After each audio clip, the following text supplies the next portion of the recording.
But there's also another movement, particularly in Protestant Christianity, we'll call it the worship movement, that imagines that they feel Holy Spirit in the rush of positive emotion in response to moving music. If you've ever been to a Protestant megachurch, you know the worship leader will sometimes say something like, "Couldn't you feel the Holy Spirit's presence today?" And what they really mean is, didn't you all have a positive emotional response? Is that what we mean by relationship to Christ? You know, I used to be in that camp. I had a brief sojourn in the early 90s in the Pentecostal and Charismatic movement before I was Catholic.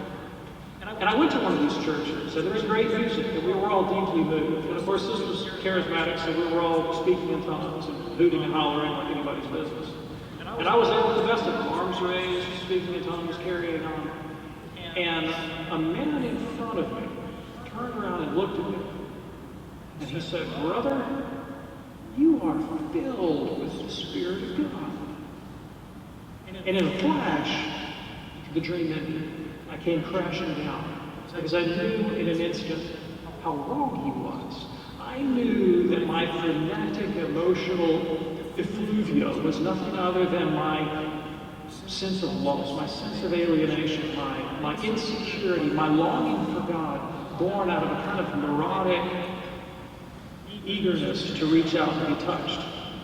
But I knew that it wasn't the Spirit of God because I knew what was going on in my own moral life. Now, there's nothing wrong with worship music or powerful emotion, and sometimes God really does speak to people in a special way, what we call private revelation. But the church says that none of these things is really the relationship that we're seeking to establish with Christ. And if we make those things normative, if we make them primary, it can be quite dangerous.